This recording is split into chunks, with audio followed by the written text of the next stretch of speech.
Good evening, and welcome to the Positional Sports Talk Show post. Live streaming on Facebook Live, Twitch, and our Positional Sports Talk Show YouTube channel. This evening, I'd like to begin the show by saying a very happy Father's Day to all our listeners. And I'd like to take a moment to let my co-hosts share a brief word on what Father's Day means to them and what it means to be not only a father, but a dad, because there is a difference, an advisor, a mentor, a protector, an uncle, a big brother, the neighborhood, have the neighborhood home. So why don't we get this kicked off and started? J3, what does Father's Day mean to you, partner? What Father's Day means to me is enjoying the time and spending with my father and the family. Having somebody who I've always looked up to still here and still being able to look up to. And then also being a mentor and a big brother and advisor. I received a card in the mail which really touched my heart from one of my mentees that sends me a Father's Day card every year. But this one like really hit home. It says a 24/7, 365 kind of man. The kind of man who's always there whenever you need him. That's just who you are. Happy Father's Day. Love, Andre. Now, again, this is a mentee that I mentored over 10 years ago, and he still looks up to me. And to me, that's just super special. So thank you very much, and Godspeed. Man, that is good stuff.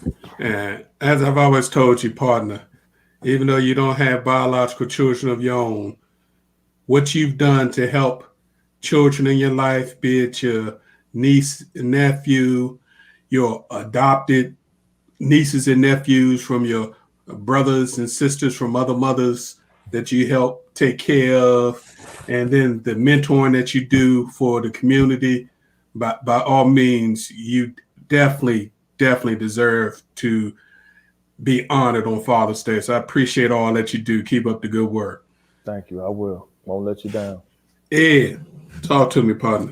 Man, this is a subject near and dear to my heart.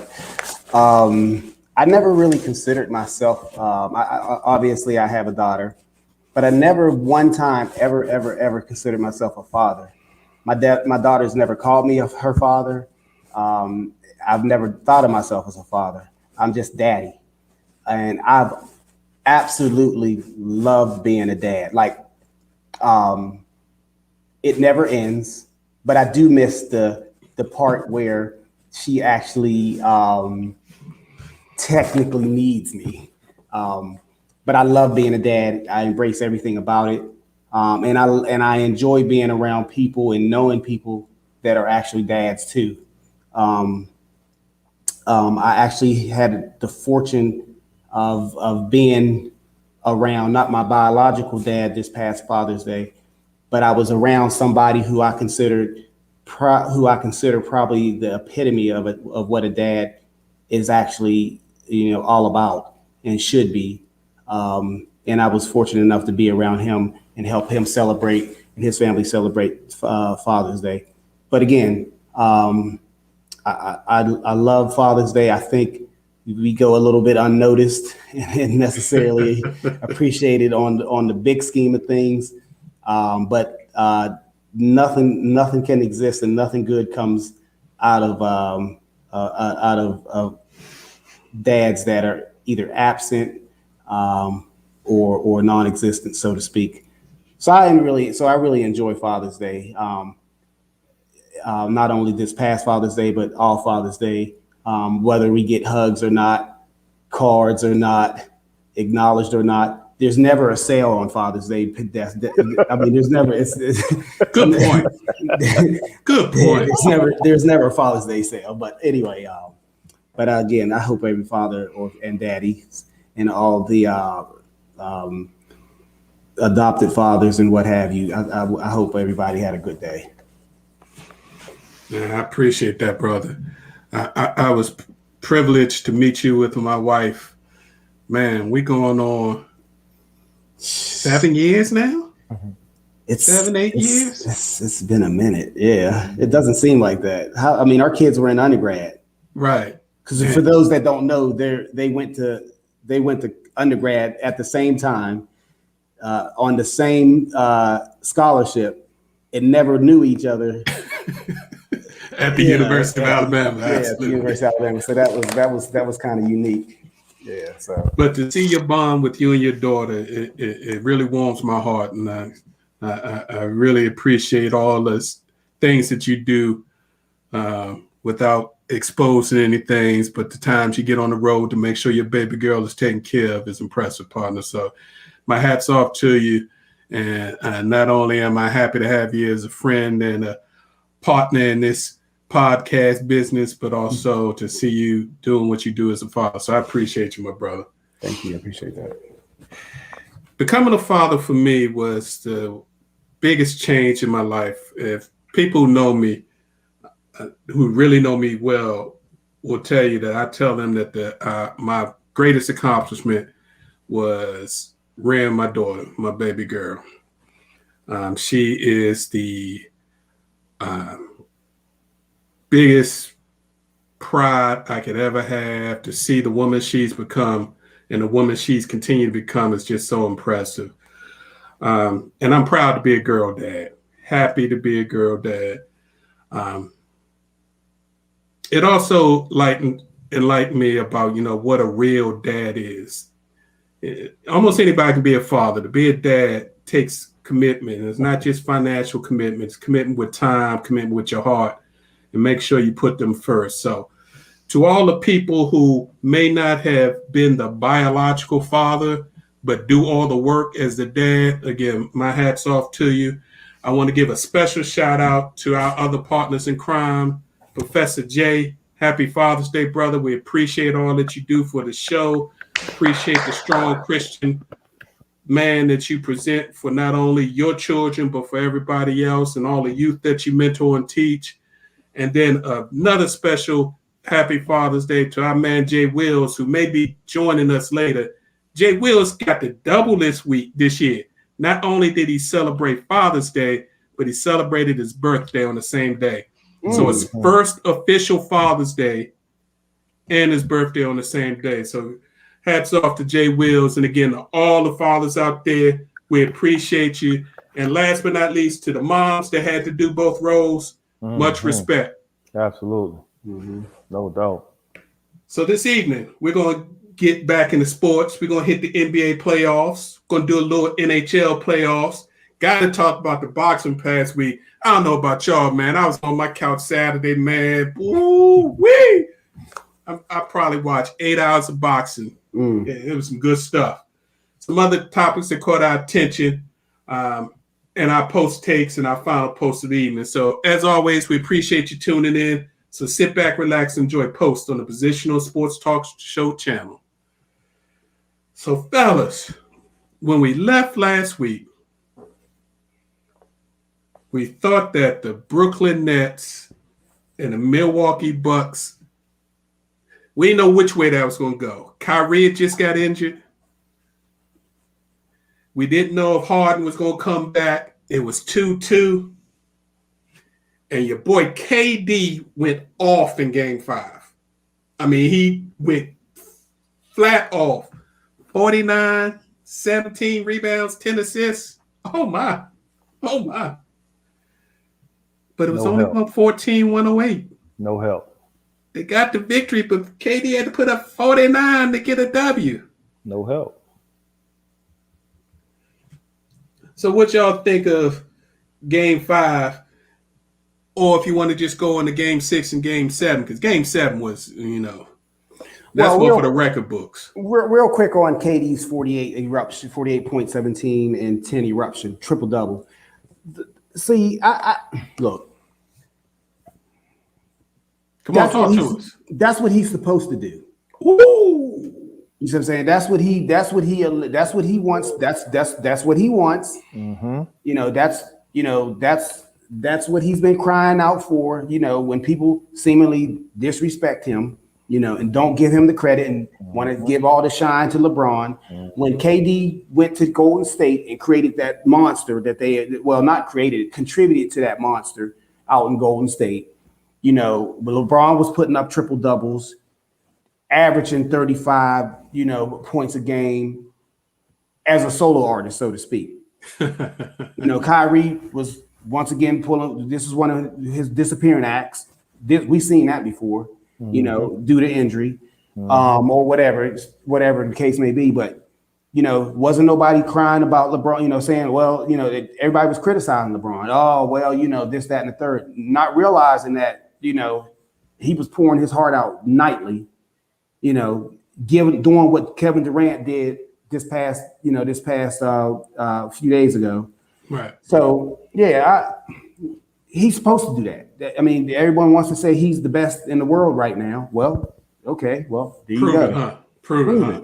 And he just proved that he cannot do it by himself. Yes. He needs help. He played 48 minutes in that last game and had no help in overtime, and that's the reason why they lost. Yep.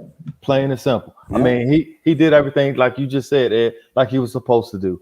He wants to be the greatest. He put the numbers up there, but he needs teammates. This was a proven fact in overtime why you play a team sport. You need help, and you can't do it by yourself. But J3, think about it. He hand assembled. Him and his boys got together, Harden, Kyrie, and they wanted to go. They wanted to be right where they are in Brooklyn. Well, KD trusted Kyrie to stay healthy, which we've seen that he's never done in his life. Going back to at least Duke. I don't know what happened before Duke. And then you got Harden over here. Okay, Harden, I don't necessarily think he's been injury prone, but, he wanted him. Harden pulled, showed his behind, got out of Houston, went straight to where he wanted to go. So no sympathy. And Milwaukee didn't necessarily play good. I'm sure we'll get into that rather. So real talk, Ed. I mean, and I totally agree with what you're saying. But my point again is, if Kyrie's not on the field, on the court, if Harden is not on the court, you need other players like Joe Harris. You need other players like Blake Griffin. Blake Griffin tried between him and Jeff Green. I was truly shocked the way they performed throughout this series. Shout out to PG County's finest, Jeff Green, who dropped 29 in that game 5. Right. Without Jeff Green's 29, they don't win lost. Game 5. Exactly. So again, you need other players to step up. And just unfortunately, during that overtime series, they went 1 for 8? Yeah. The problem when you build a super team, you either have to have very young players fill in the gaps and be able to respond, or you got to have veterans that are playing for little to no money that are willing to take a role to win. I mean, you look at it. Did anybody see DeAndre Jordan at all this playoffs? They didn't play him. He sat on the bench. DeAndre Jordan is KD's boy. He got him that contract last year, and they paying him like $15 million a year. He ain't even getting the game. And that's terrible. Blake Griffin, he tried his best, but he ran out of steam. Don't forget, Marcus Aldridge had to retire because of that health issue. The guy who was supposed to be in that 6th man got hurt before the season started. So it's when you spending all that money on 3 people, it's hard to build a team around them. So they got to be there. But let's give some love to the Bucks. After Game 5, I thought the Bucks was going to lay down, especially when Giannis went on national TV and said KD the best player in the world, and we'll know how we're going to stop him. I've never heard a professional athlete say that about somebody he's competing directly against. No, Big Reg, it's not a professional athlete. It's the 2-time defending MVP and defensive player of the year. Yeah. Oh, well, we're gonna get into the defensive player of the year when we talk about Philly. That's in Utah. My goodness. That award has no merit to me. That means nothing to me now. Zero. Yeah, especially when Giannis didn't want to check him and all that. Yeah, we're going to talk about Rudy Gobert. But I got to give Giannis some credit, though. Game 6, he said, I'm playing downhill all game, and he didn't take a 3, and he barely took any jumpers. which was surprising. But why are these big men taking these? Why look? And I think I talked about this last Because week. everybody want to be LeBron. Everybody says you got to be, positionless basketball. I'm tired of this, man. It's got to stop Because clearly all he had to do was stay down in the box, and they feed him, and they had no answer for him. I mean, every person they put on him could not stop him. All they could do was foul him. Look, we're a DMV based show. DMV, DC, Maryland, Virginia. For those that don't know, Big John Thompson, God bless his soul, used to have his radio show, a local radio show. Mm-hmm. I used to listen to it almost daily. Mm-hmm. He used to scream, fuss, and his energy came through that microphone when he used to talk about big men wanting to be point guards. And he used to say, put your butt down in the paint and stay there. Exactly. But they done messed up this game. I don't know if it's the European influence. I don't know what it is. Yep. They done messed up the game so much now you don't even recognize big men. You got 7-footers just shooting away bombs. Yeah, they make some, but everyone can't be Dirk. Right. Nowitzki. Mm-hmm. Everyone can't be him. Right. So get down in the paint. And you see what happened. You said Giannis didn't shoot a three the whole game. You see what happened. Yeah. And then in game 7,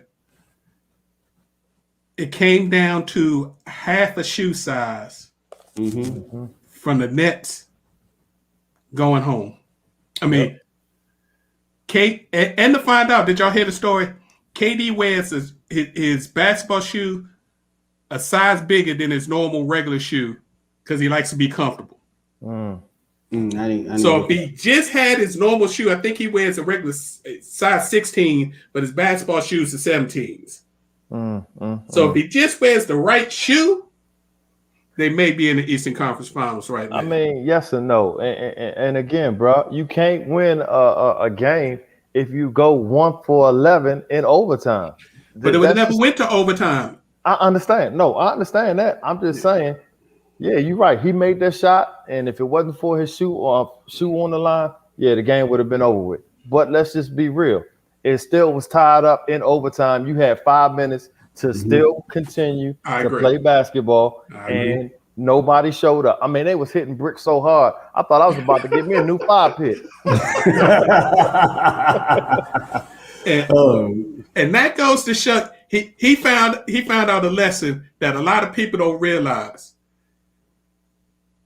People get on LeBron James about sometimes where he didn't finish and all that stuff. It takes a lot out of you when you got to carry a team in points, rebounds, scoring, provide the offense, be the leadership. KD couldn't get through 3 games of it. And that's what I was referring to when they was in Golden State, when everybody wanted to crown KD. If you remember, go back, and this was the first time when KD first got there, and they was trying to crown him the greatest player in the world. No, the greatest player in the world is on the other side. Yeah. He's LeBron. I mean, currently heck, you're not even the second. Your teammate probably the second. But I mean, I'm not a hater. I like KD. I'm not hating on KD, but their coach may have something to do with this too, because Brooklyn basically ran out of gas. But Steve Nash, no coaching experience ever. They just handed him a job. We already talked about how that goes on. Don't happen for everybody, but certain people it does happen for. And he played a 6-man rotation the entire series. Yep. Like you said, KD played 48 minutes. Come on, man. The last game. What was criminal was James Harden on a bad hamstring played 46 in game 5 and played 50 in game 7. Oh man, there you go. Taking up the slot and not producing. And all that did was hurt the team. So shout out to the Bucks. They move on to the Eastern Conference Finals. They get to take on a hot team. But before we get to the team they're taking on, we got to talk about I told y'all was going to get Doc 5, didn't I? Hey, listen. First of all, we're going to get into this. Go ahead, J3. I don't really think Doc Rivers, I'm not going to say he's a bad coach, but his coaching skills are a little suspect. I mean, multiple games you up by 20 points in the third quarter, come to the fourth quarter, you make no adjustments and lose the game. It ain't the players, because if you're providing direction for them, they already know what to do so they can maintain that lead. Why are you going to be up 20-something points and you out having your players come down and shoot threes with still 15 seconds or 20 seconds left on the shot clock? That's time management. That's what a coach is supposed to do. They're supposed to teach their players, aka Ben Simmons, if you're going to be the point guard, to dictate how the clock is going to be ran down before you execute a play. No, you don't come down and shoot a three and you still got 20 seconds on the shot clock. That's crazy. Well, we know Ben Simmons wasn't the person shooting that three. But, But you hit the nail on the head, J3.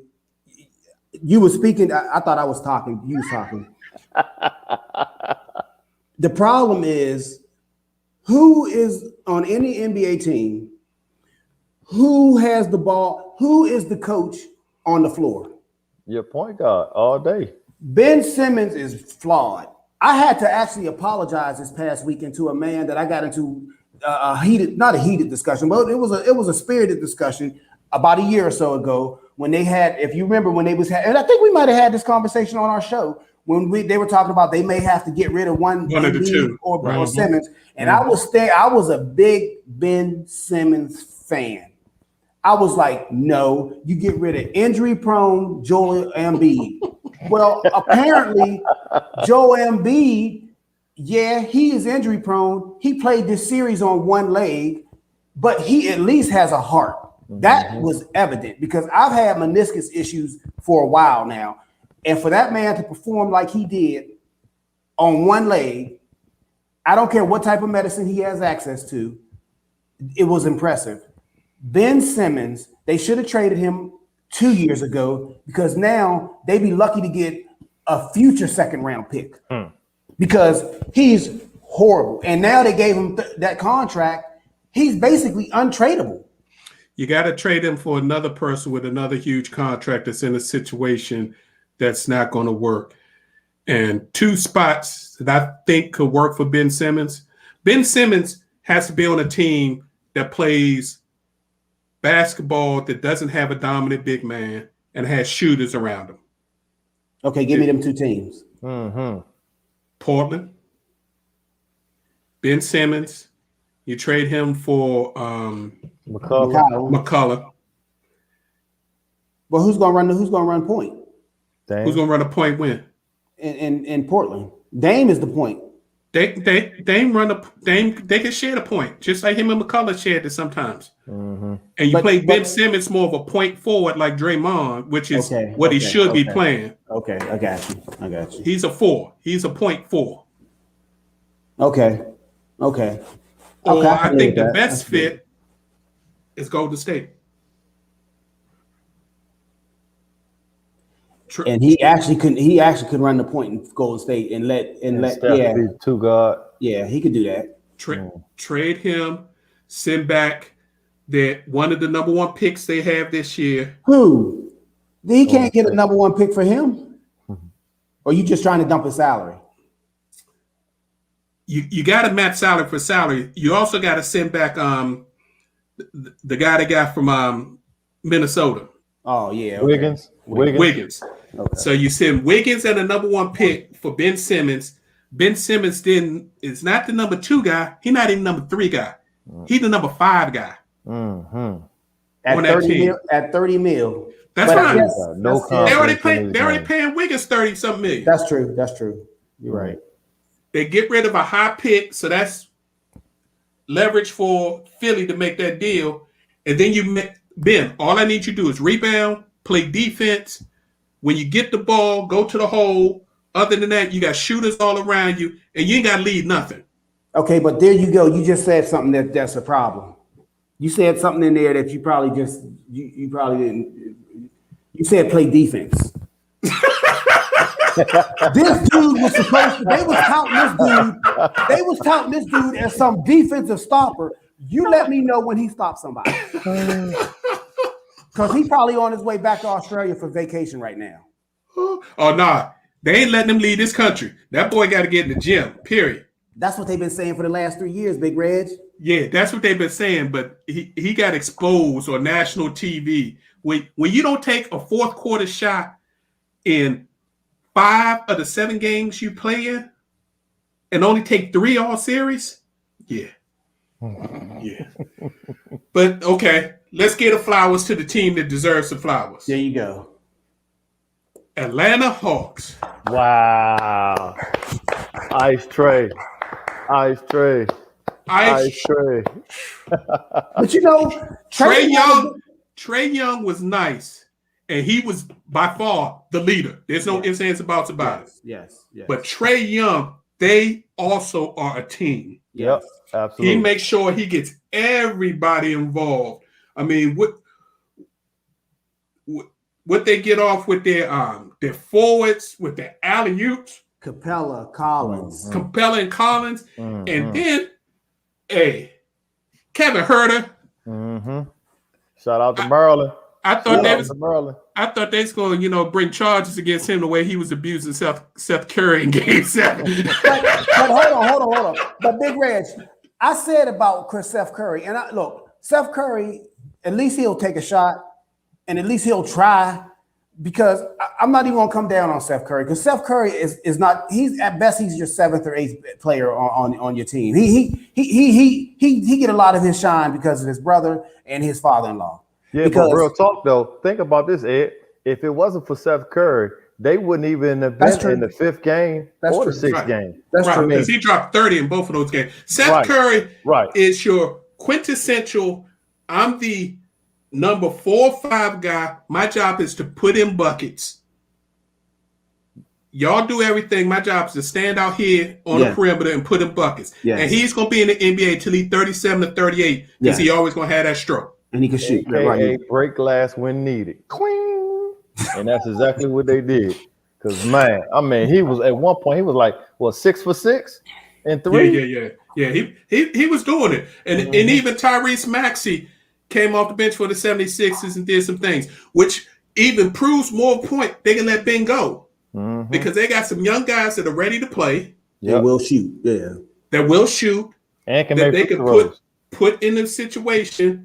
And so it's going to be interesting. But Did you hear what I said? But Trae Young is a monster. But before we even get to but think about this though. How come Nate McMillan? Why did he have to get someone have to get fired for him to become a coach? Well, I know he was a coach before, but how is he not? He's coaching his. Look, I know Atlanta is talented, but they was talented before he got there. They was this exact same team. But whatever he did, and whatever switches or changes or for coaching philosophies that he did, it's working. And them dudes, they confident. Them look, don't sleep on Atlanta in the finals. Nobody's scared in Atlanta. Nate McMillan did something that a lot of these coaches that are continually getting fired and getting jobs won't do. He's changed and adapted, not necessarily his basketball principles, but his overall philosophies about how he deals with the players. Nate McMillan was an old school defensive, almost like Thibodeau type of coach. Because remember, he was in the backcourt with Gary Payton when the Seattle Seahawks, when they was trapping people up. So he had to let that go and become more aggressive and actually speed up his offense, let players play, but also hold them a little accountable, not as much as he used to. We still got to play some defense. And the confidence he's putting to Trae Young, look, I'm going to let you shoot that crazy shot 3-4 times a game, but that's it. You're not going to shoot 5, 7, 8, 9, 10 of those crazy shots. But I need you to get everybody else involved early.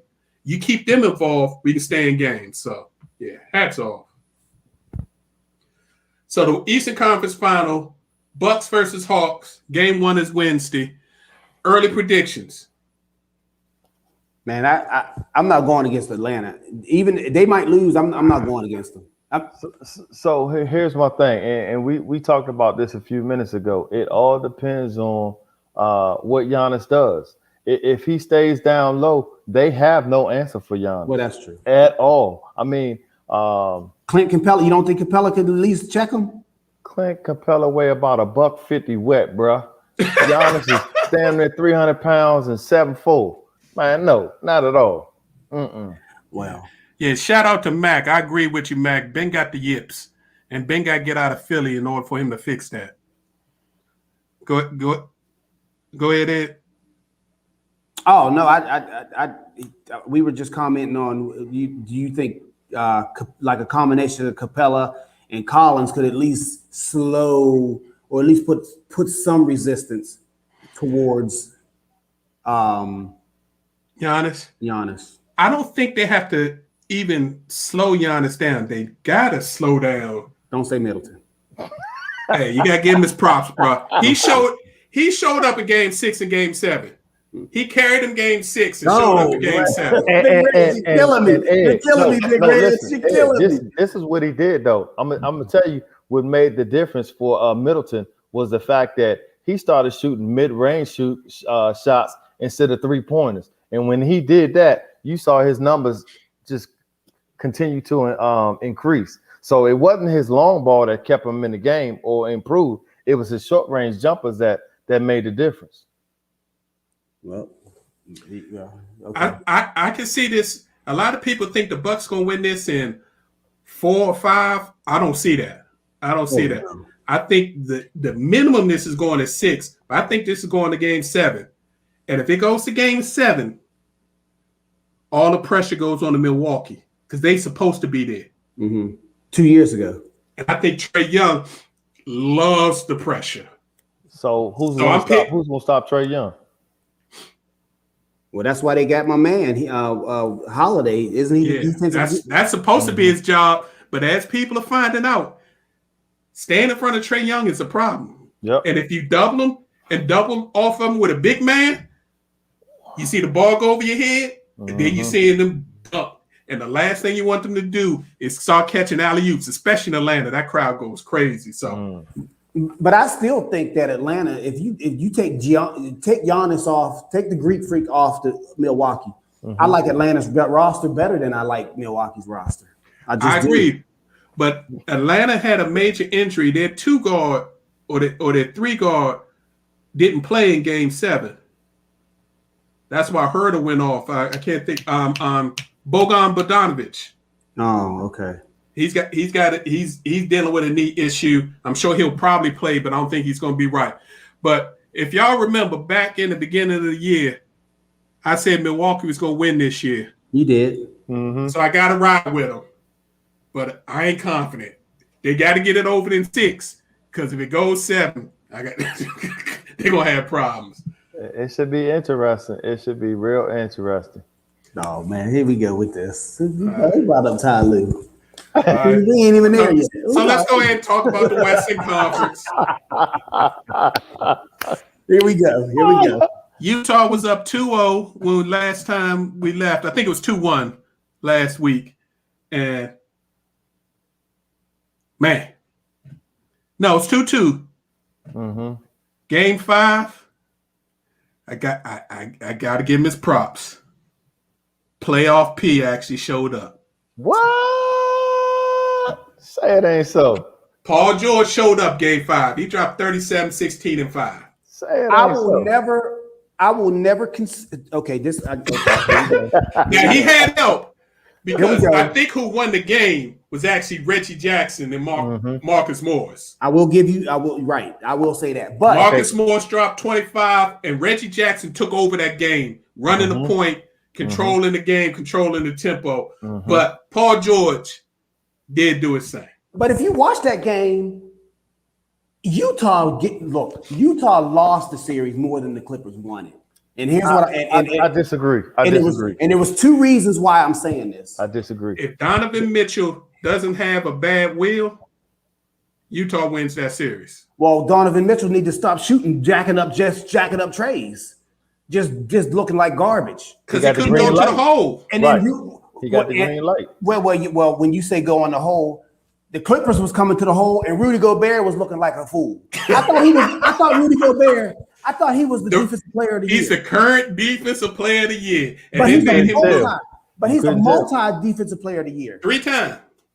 And they made him look totally useless. He looked like me. He looked like me.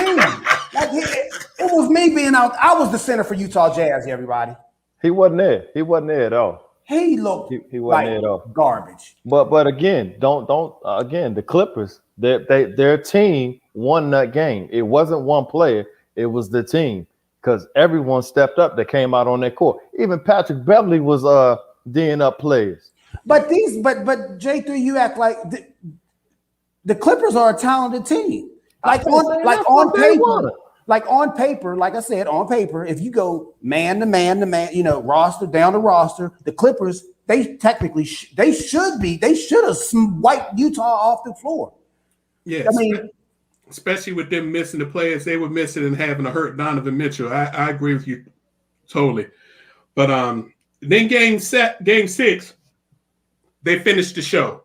Mm-hmm. So even without Kawhi, that leader, they played big time ball. And I got to give a shout out to the head coach, Ty Lue. Hold on. Don't forget Terrence Mann, bro. Don't forget the rookie that stepped up. He stepped up and showed out. 30, what do you have, 39? 6. Was it 39? 36. Whatever it was there. I thought it was 39. It could have been 39. 39 points. I mean, his highest he's ever scored ever. High school, college, he never scored 39. But who put him in the game and left him in the game? The coach. Ty Lue. Yeah. He's been moving players around. Heck, even in game 6, you had a Boogie Cousins sighting. Mm-hmm. Boogie came in there, and hopefully that's the last time we see it. Hopefully that's all we see of Boogie. They needed that grit, though. They needed that grit. He gave like 12. He gave 12 points in like a quarter. Yep. Got 5 fouls and was out the game. But hey, Ty Lue is pulling the strings. I gotta get. Always thought Ty Lue was just an okay coach and happened to have the best player in the world who knew how to run a team. But seeing what he's doing in this postseason after going down 0-2 in 2 series in a row, and then them sweeping almost the next ones, Ty Lue doing some things because he's playing 10, 11 people. No other team is doing that. But that's what you're supposed to do. That's what you're supposed to do. Thank you, Jay. Right. That's what you're supposed to do. You don't have a 12-man roster and only play 5 people or 6 at most, and you have the other players just sitting there. Huh? In the playoffs, it has been traditional that you take your roster and you pay it down to anywhere from 7 to 9 tops man rotation. Most teams are 6 to 8 players, and that's how you win. So to use your whole bench and nobody knows who's going to be playing. Mm-hmm. Well, Ty Lue should be. He probably has sympathy towards bench players since that's what he was in his career. Good point. But I will say this about Ty Lue. I still maintain that LeBron coached that team in Cleveland. But here's the funny thing about life, and here's the funny thing about experience. Sometimes you're thrust into positions that you're not necessarily ready for. And he basically was thrust in that Cleveland position because when they got rid of that dude Blatt from whatever. From overseas, from Europe. Yeah, let's leave that alone. When they got rid of him. And so Ty Lue got the job, but basically all he needed to do was call timeouts and ask LeBron if he needed something to drink. That's true. That part is true. But I think because he did gain valuable experience being on the sideline and going through that championship run with Cleveland. And then he also had the opposite end of that spectrum where the following year a couple years later, or was it the following year? Without LeBron, when LeBron decided to roll, I think it was a couple years later, when LeBron decided to roll, then he actually suffered losses, then ultimately got fired. And then he moved on and bounced back with an assistant coach, and now he's a head coach again. So I think that experience and what you was talking about, Nate, down in Atlanta, sometimes stepping back and breathing for a little bit, and then coming back, with all your senses and equipped with more tools in your toolbox, so to speak. And so now you're seeing the fruits of that labor and that pain that he had to go through. So. Yeah, Ty Lue, he's definitely gotten better. Well said. So that brings us to the Western Conference Final. And I thought the 2 game 7s were good. Game 1 of the Western Conference Finals was bananas. Mm-hmm. I mean, both teams came out swinging, and they were trying to play defense. This wasn't your normal game where you look up and say, 120, 114, ain't nobody really playing no defense. Nah, they was trying to play defense. Mm-hmm. People was just getting buckets. Pulling up, people in their face getting buckets. Yeah. Playoff P showed up again. I got to give him his props. Yep. He was the leader because the leader wasn't on the court. So he was the dog. He was that dog, for the Clippers that game. And he dropped 34. Mm-hmm. Reggie Jackson again.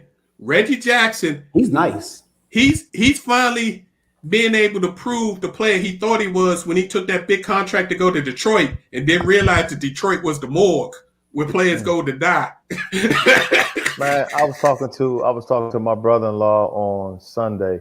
Do you realize when OKC had their team, they had Kevin Durant, Westbrook, James Harden, they had Serge Ibaka, Reggie Miller coming off the bench. It's like they had so many players and still couldn't win. Scott Brooks was a bum as a coach, and I'm glad the Wizards got rid of him because he had so much talent and didn't know what to do with it. Mm-hmm. Agreed. But I was more impressed with Phoenix than I was with the Clippers, even though it was a tight game to the end. But I'm really impressed with Phoenix because if you look at their roster, the roster might be no names if you're just a pro fan and you don't watch college ball. They just young.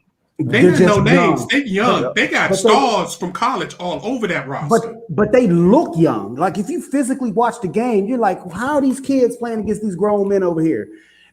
But their confidence, it's amazing what a little winning and a little support would do for a player, a young person.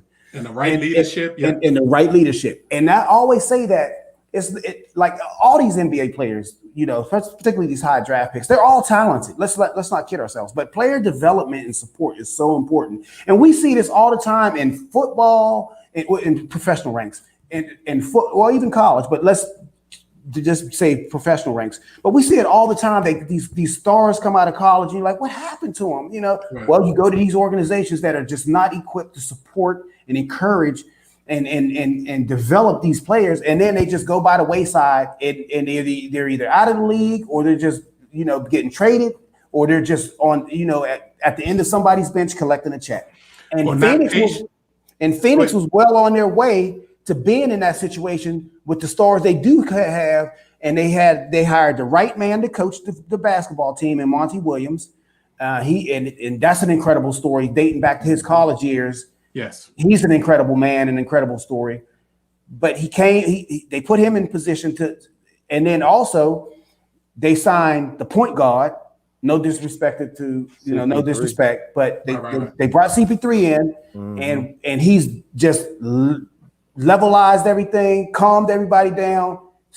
I guess he shows them how to practice.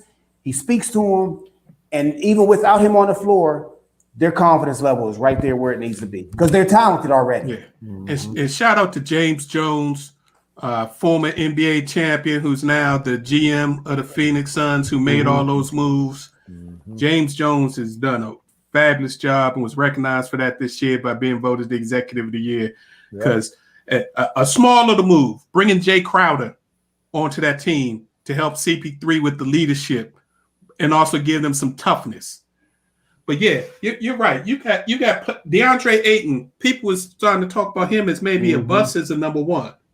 And he has a lot of pressure on him because the people that drafted after him are bona fide stars now. Exactly. Trae Young and Luka. Exactly.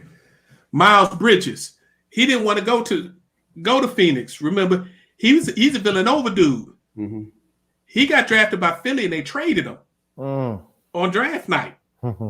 He thought he was going to be playing at home. So, and my favorite example is Cameron Payne.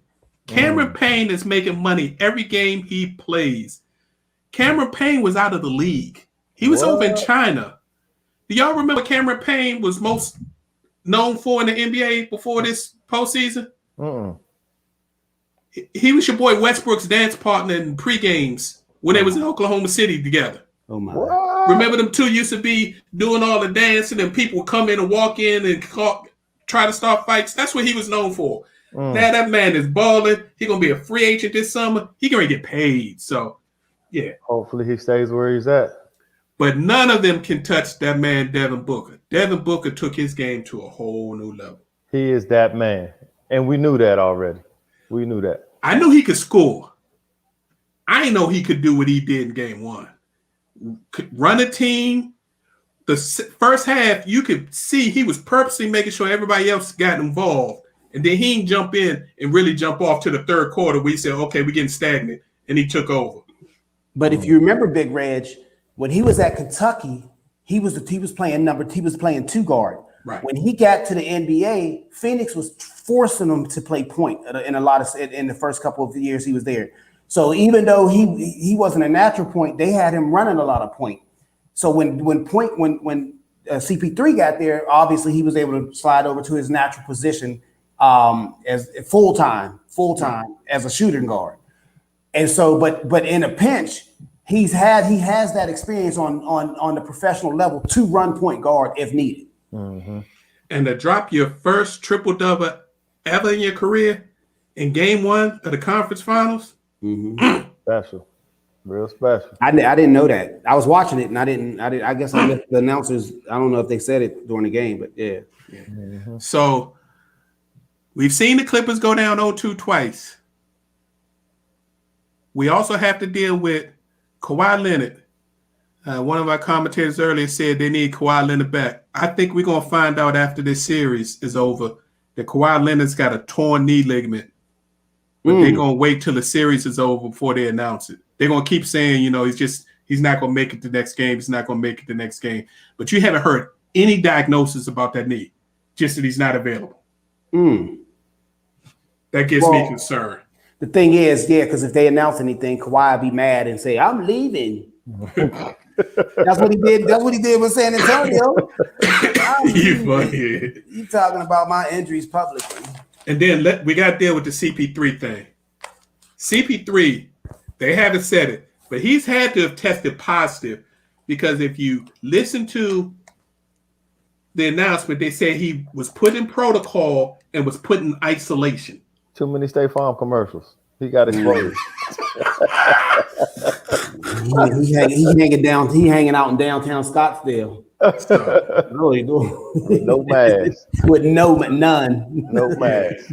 So I don't know when or if he comes back, but I think he's the only one of the two that has a chance coming back. Just my opinion about this. I don't think we're going to see Kawhi again this year. Well, then the Clippers are done then. Yeah, even though the team is stepping up, a lot of people J3 pointed out a lot. They're stepping up. Playoff P is balling. Doing his best.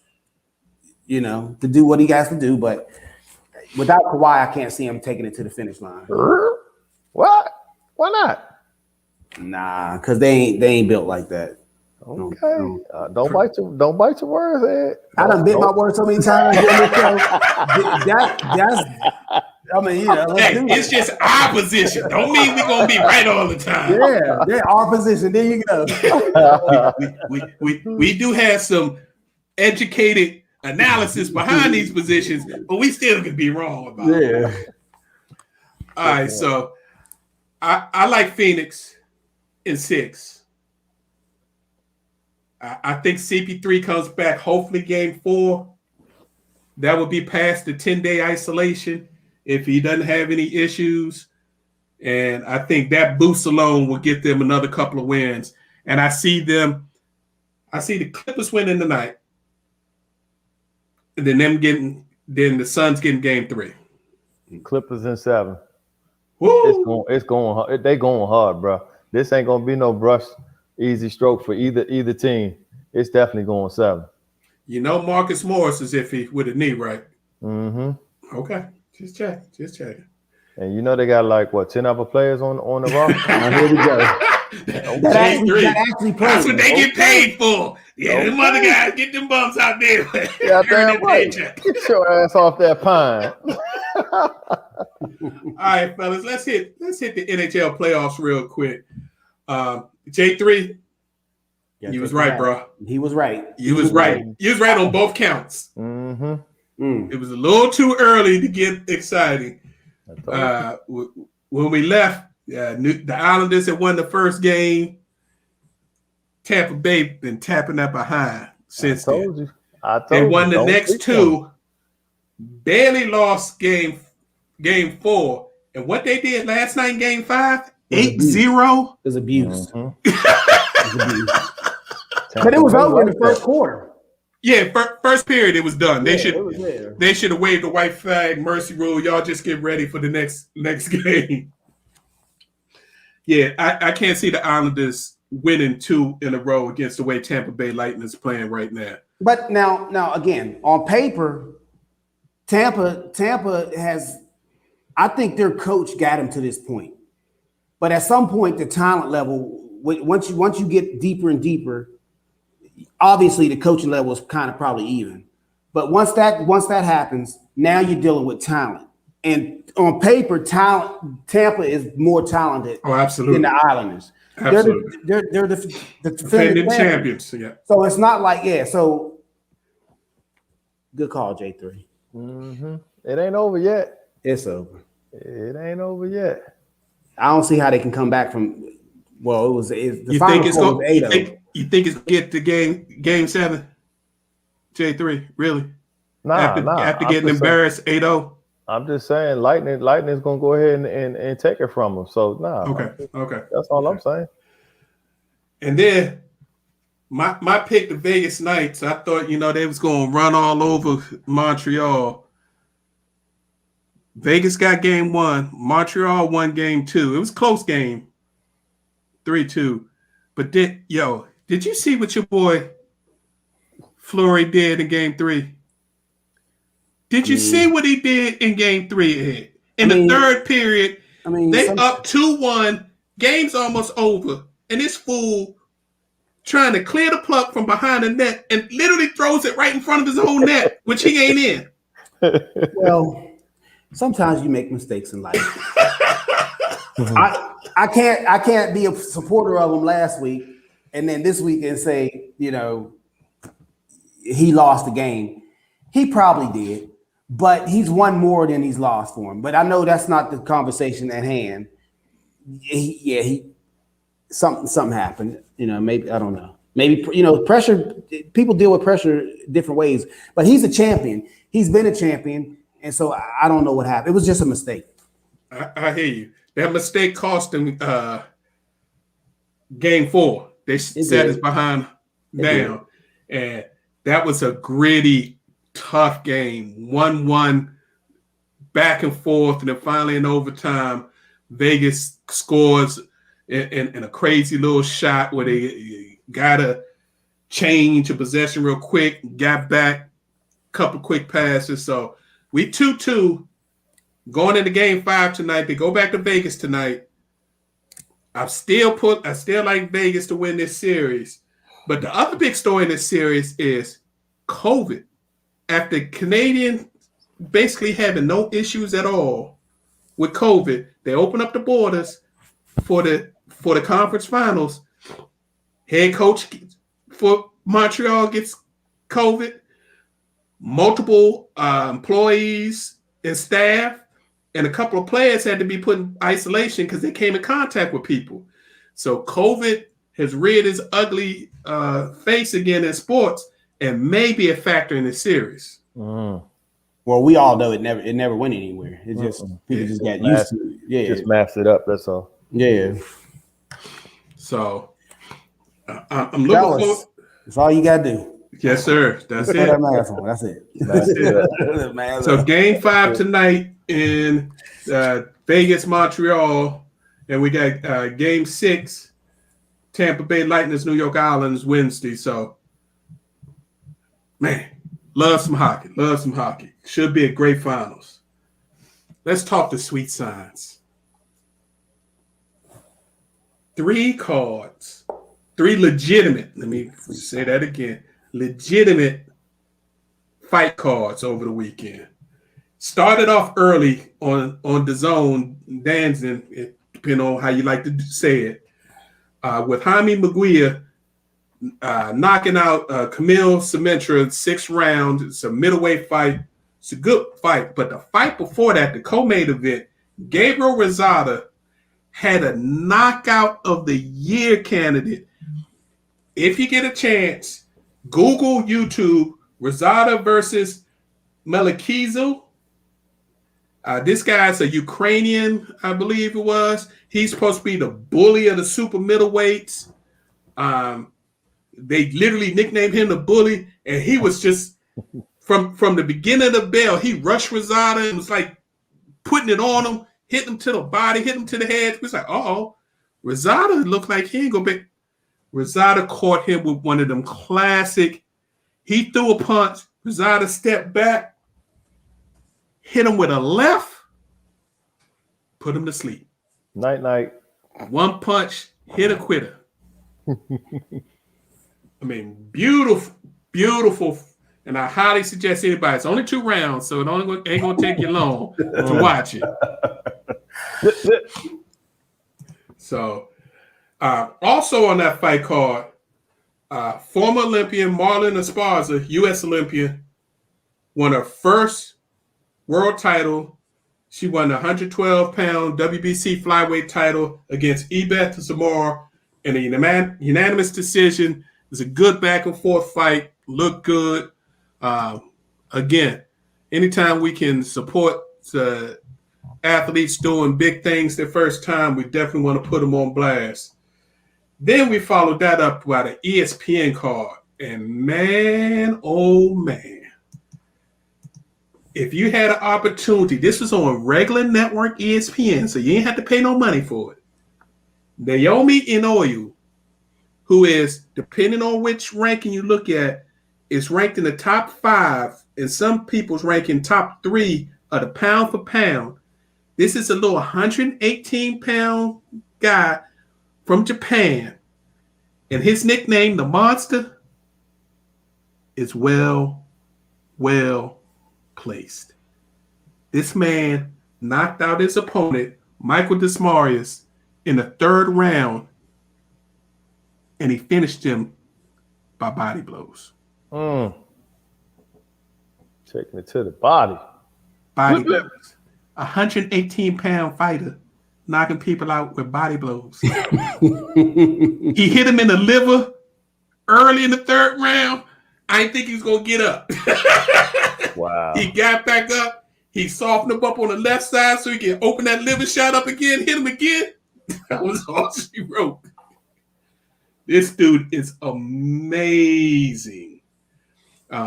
This fight sets up a possible title unification bout later in the winter. So if you haven't seen The Monster, check him out. And this guy's so popular in Japan. They've got the Japanese anime about him and all that. I mean, he's huge.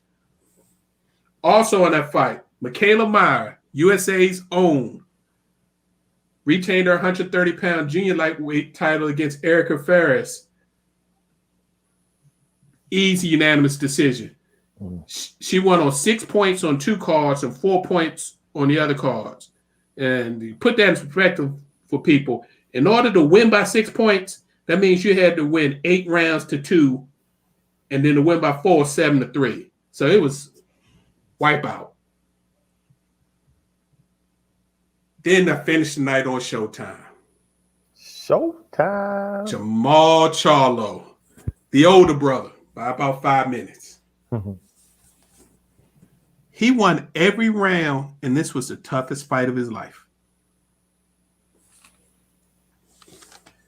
His opponent, Juan Maquis Mateo, who's a Mexican fighter. I've probably only seen 2 other fighters ever take this much punishment without ever getting knocked down, and not only take the punishment, but dish out punishment in return. He cut Charlo. Charlo got cut for the first time in this fight. His right eye was swelling up and getting ready to close. This was 12 rounds, back and forth battling, 2 heavy blow hitters, and Charlo came out on top. And of course, right after the fight, everybody was asking him, did he want to go up to 168 so he can fight Canelo for the big money? It's like, nah, I run 160. I want to win a Triple G Murata, who fight in December. And that's my next fight. I want to unify all the belts in 160, and I'm going to run 160 for a while. So, well, why don't you go make some easy money and fight Anderson Silva? Well, all money ain't easy money. Your boy Julio Cesar Chavez Jr. found that out. Quick. Let a 46-year-old beat him in his supposed profession. Because I never really thought Junior really wanted to be a boxer. It was just too much money for him to walk away from. Mm-hmm. But how you gonna let a 46-year-old UFC guy come beat you in a boxing match? It was an exhibition. They thought it was for fun. Yeah. He got his feelings hurt. Mm-hmm. And then he came into the fight overweight. Lost $100,000. So lost $100,000, had to give Silva an extra $100,000, and then got his ass whipped. Didn't take it seriously. Yeah, that's a bad night. That's a bad night for the Chavezes. But I think getting back to Charlo, I think that's a smart move because that's what Triple G. Because think about it, Triple G just stayed at middleweight until he ran into, I guess, Canelo, but he ran 160 for a minute. You know, he was just like, well, I'm just going to stay here, and you know, people got to come up or come down to fight me. So Charlo is actually that's actually a good business plan. Absolutely, I figure he wants to dominate that weight class. Why not? Yeah. And I think there's still money there that he can make without trying to chase 168. So we will see. This weekend we got two more good cards. You got Mario Burrios taking on Tank Davis. Tank is going up from 130, his last fight, up to 140, trying to win his third weight class division. And they've been talking trash. I don't like Mario say he gonna knock his little ass. Yeah, I don't think Tank ready for that, man. I think he should have stayed in that one particular class that he's in right now.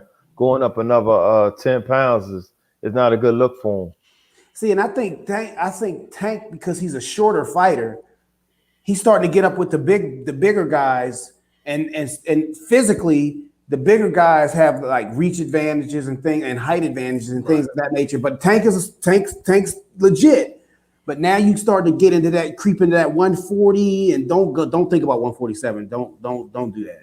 And when he increases in the weight class, it takes away his punching power. Because if you saw his last fight, he couldn't knock the dude out. He tried his best, but he just didn't have it in him. And the longer those fights go, the more the distance, the less his punching power decreases. So I don't think it's a good look for him.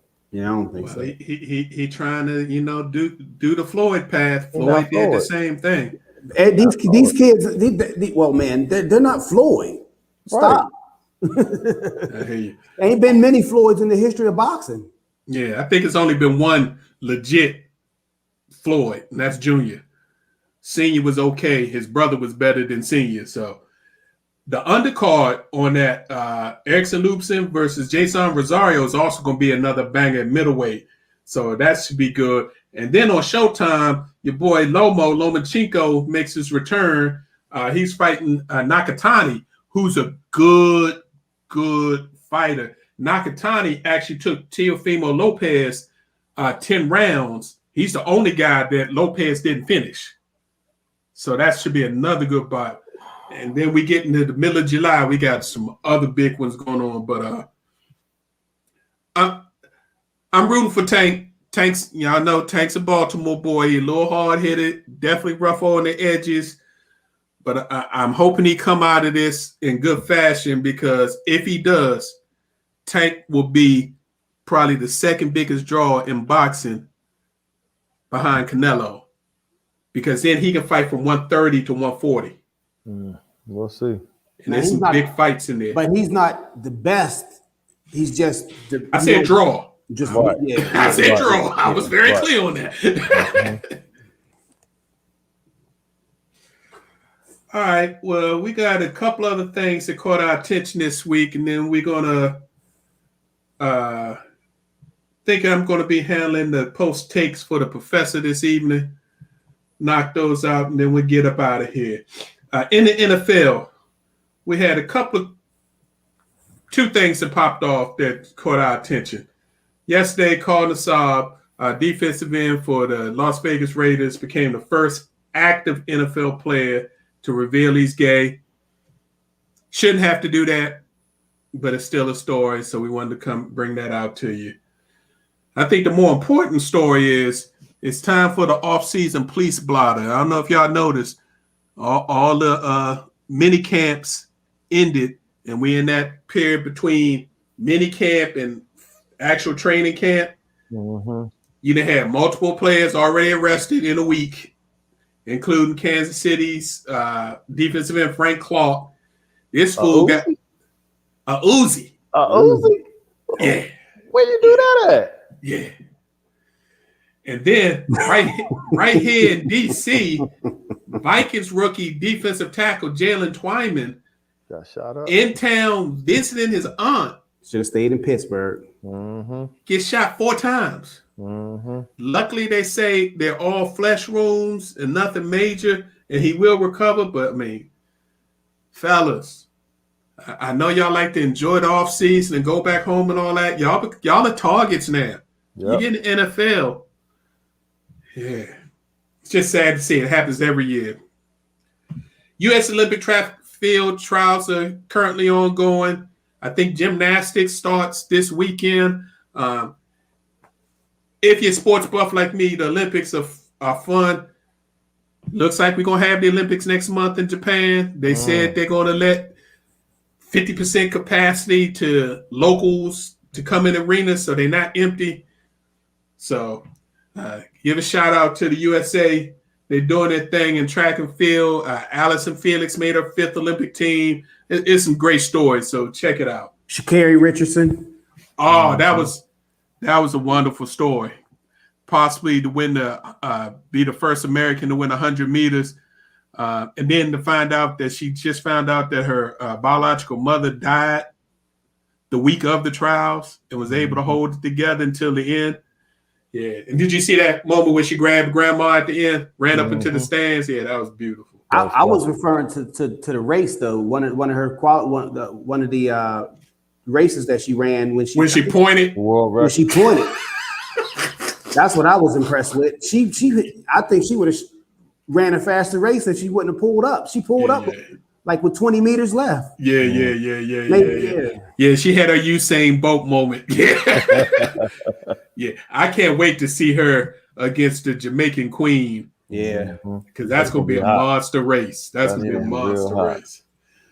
Shout out to my man John Ram, professional golfer, winning the U.S. Open this week. And if y'all didn't see or didn't hear, John Rahm, about 2 weeks ago, had just finished the 3rd round of a tournament, was leading the tournament by 6 strokes. While he was leaving the green, they told him that he had tested positive, and they double-checked it, and they had to exclude him from the tournament. This was a $1.5 million purse that he had a 6-stroke lead in and was being dominant and had to go home, was in isolation for 10 days, showed up at the U.S. Open, and ended up winning the Open, becoming the first Spaniard to ever win the U.S. Open. So, I mean, that's huge. That is huge, but that shouldn't be a surprise because historically the Memorial, which was the one he was playing at, which is right outside, it's in Columbus, right outside of Columbus, Ohio. That's been like the tune-up and the precursor to the U.S. Open. And so for him to win it in such a dominant fashion shouldn't have been a surprise because of what he was actually accomplishing at the previous week's tournament. So that's actually, it shouldn't have been like, if I would have been in Vegas, I should have put some money on it. I didn't get a chance. I guess you don't got to be in Vegas no more and do that. I could have went down the live. Yeah, you just got to go to Virginia. Yeah. and I can't give my man, it's been about a month since I mentioned him. Shohei Ohtani is doing crazy things in the Major League Baseball. Remember, everybody, he's an A starting pitcher.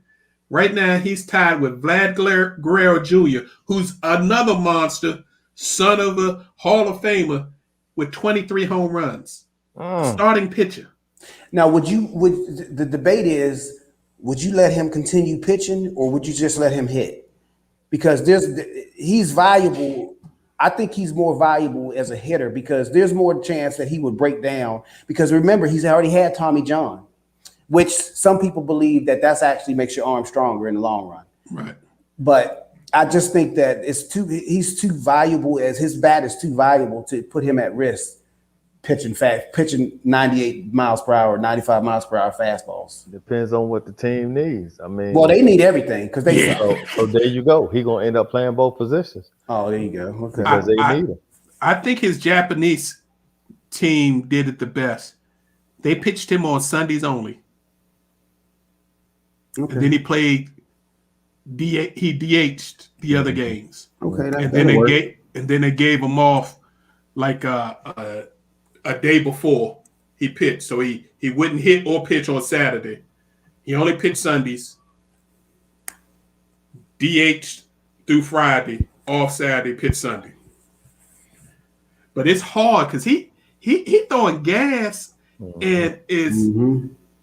I mean, right now he's my leader for MVP, AL MVP for sure. And they try not to give that to a pitcher, but when you tie for first for home runs, knocking him out the park like that, you better give him something. Mm-hmm. And he hitting bombs. He ain't just barely getting the field. He hitting bombs. And shout out to my man Fernando Tatis Jr. Even with him dealing with the bump shoulder and missing time, he's right on there behind with 22.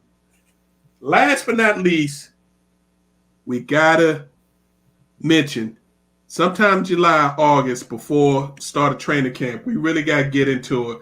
But the U.S. Supreme Court yesterday unanimously about time ruled against the NCAA. Now, this was talking about how much money the NCAA was trying to limit how much money scholarships could be for athletes. And the Supreme Court said, nah, you can't do that. So now they can have as much money as they give athletes, as much money they want for specific educational purposes. So that's room and board, that's computers, that's lab fees and all that. So they can now actually give an athlete full rides. And them gangsters at the NCAA over in Indianapolis, they gonna have to get rid of one of their houseboats. They done exploited these kids for decades, probably a century now. Yep. That it's like, changes in the air, baby. Changes. Yeah, because did you see that Justin Kavanaugh's? He wrote the write-up on the decision, and he basically said there's no other business in this country that could operate the way they're doing, and specifically called players who let their workers, he didn't say employees, but he did say workers, do all the work and generate the money and not benefit from it. Nope. And again, I know we're going to get into this later on in the summer, but look, them gangsters, the NCAA, I'm going to just refer to them as gangsters from here on out. Them gangsters, they tried to run to Congress and get them to pass some laws that would favor them. Well, now it's too late because the person that the branch that interprets said laws done came down and said can't do it. So there's no legalese, there's no wrangling. Again, you have in-house counsel, Big Red, so maybe you might want to speak on this, ask the questions about this. But they can't legalese their way around this because the justices have spoken. There's no other appeals process. Right. It's final. So it's coming.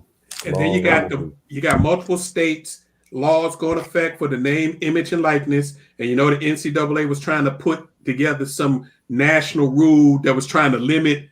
I think in North Carolina, I'm pretty sure it's North Carolina, where they've written in their law, you can do name, image, and likeness and do that, but the colleges can keep up to 70% of the money and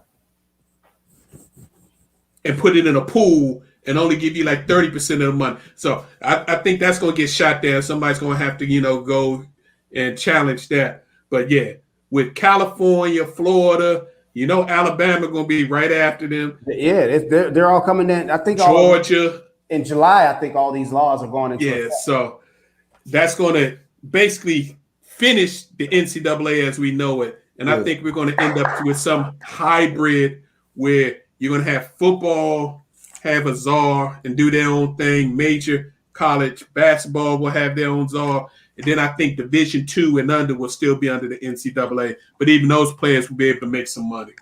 That's fair. Mm-hmm. All right. I know I'm not going to be able to do it as well as the professor, but I'm going to try to take off. Professor, we thinking about you. Hopefully you feel better. Rest up, partner. But we got the professor's post takes. The Union of European Football Associations Championship Leagues Euro 2020/2021. European Championships take center stage this summer with 24 nations battling to be crowned as king of the continent. As opposed to being hosted in one single country, the tournament will be staged in 12 cities across 12 different countries from June 11th to July 11th. So it's currently ongoing. The opening phase will feature 6 groups of 4 teams, with the top 2 in each progressing to the knockout stage. The 4 best third-place finishers will also qualify for the last 16, with all knockout rounds being played as one-off matches. So win or go home. Stadio Olimpica in Rome will host the opening game between Italy and Turkey, while the semifinals and final will be held at Wembley Stadium. Wembley Stadium will host the semifinal and final for the second time in under 25 years. I mean, who wouldn't want to be in London? Euro 2021 will also utilize a virtual assistance referee for the first time. So basically now that they are setting the stage for electronic refereeing for other sports coming very soon. Tennis and soccer are bringing this forward. One of the tournament's greatest players, Platini, played a big part in organizing Euro 2021. Greece were the prize winners in 2004, while Spain's golden generation of players dominated 2008-2012. Euro 2016 with the first half 24 teams, with Portugal eventually claiming the trophy after beating host France in the final. Germany and Spain hold the record for the highest number of European championship wins with 3 apiece, while France has lifted the trophy on 2 occasions. Spain is the only team to retain the trophy with the 2008 and 2012 victories. They are one of the most fancy teams in Euro 2020-2021 betting odds and odds-on favorites. And last but not least, the man Cristiano Ronaldo holds the record for most games played, 21 in the Euros. He's also the joint highest scorer alongside Michael Platini with 9. And those are your poorly done post takes for this week. You did well, man. Go ahead with all that. We miss you, Professor. Yes, sir. Yes, sir. All right, fellas. Well, it is about time for us to get up out of here. Again, we'd like to wish a happy birthday to our man Jay Wills, who celebrated birthday on Father's Day. Also want to give a special shout out to a birthday that happens tomorrow. Really? You going to do that? Well, I'll leave that low. Yes. J3, what you got for me? So before Big Red spoil my daggone final post out, I want to give a big shout out to my goddaughter, J Minnie, who turns 21 tomorrow. 21? What? Yes, indeed. Go ahead, J Minnie. We love you and can't wait to see you come back. Shout out J Minnie. Let us know when you have time to jump back on. And good luck going back to JSU in the fall. Yes, Be able to hopefully see some good football too, because man, Prime is down there trying to do big things. So happy birthday, J Minnie. Yeah. You're legal now. Yes, man. What you got for us, Ed? Man, look, I'm just gonna keep trying to be safe in these streets. But the number one thing I need to try to figure out, I'm going on a scavenger hunt this week, fellas, with the goal of having somewhere to sit and to eat. That's my goal. And I'm gonna try to get into some NBA games as we speak, and maybe I want to check that Vegas game out too. But y'all just be safe. Keep doing what y'all doing. And thanks for tuning in. Amen. I'd like to point out the historical event that happened last week. The final results happened pretty quickly, but this is something that's been in the works for decades. When President Biden signed into law making June 19th, a national holiday this past week. Hopefully you've seen the stories about Juneteenth. It was the day that Union soldiers finally came into Texas and freed over 150,000 remaining slaves who had been in captivity over almost 2.5 years past the signing of the Emancipation Proclamation, releasing all slaves from slavery and made them free. And that happened on June 19th and became known as Juneteenth. It's one of those stories that I know when I was growing up, I was never told about in school. At all. It's part of the whitewashing of American history, just like the Tulsa race riots that happened in many other places where thriving Black communities were looted, burned to the ground, and eventually had people killed because of the color of their skin. So I didn't think we'd ever see Juneteenth become a national holiday. Good book. But I also was watching CNN over the weekend, and somebody said it real nicely. He's like, we're asking for equal rights and justice, and they give us a holiday. Mm-hmm. We'll take the holiday, but that still doesn't change what we want and what needs to be done in this country. And I'll leave it at that. Well, just so you know, don't be hoodwinked. Yeah, they gave us a holiday, but also pay attention to what they're really trying to do. They're trying to take away your voting rights. So Pay attention.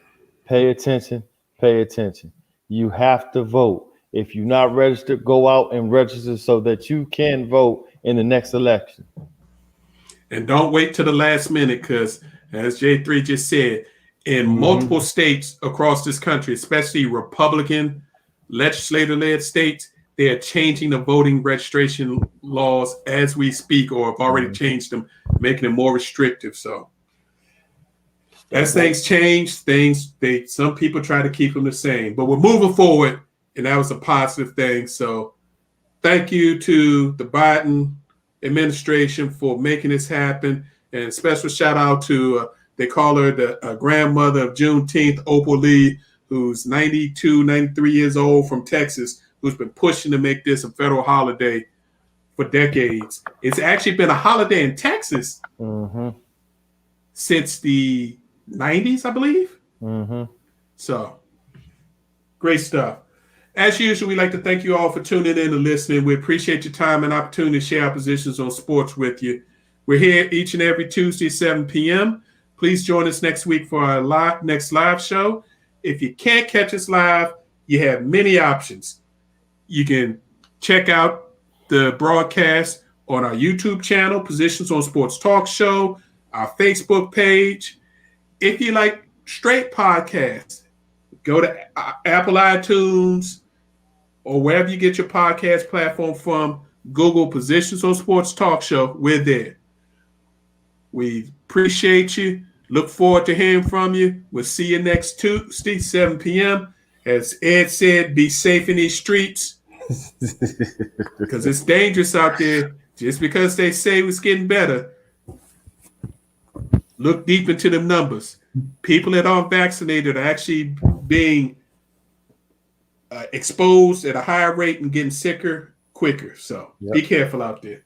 All right, this has been the Position on Sports Talk Show. We see you next week. Peace. See ya.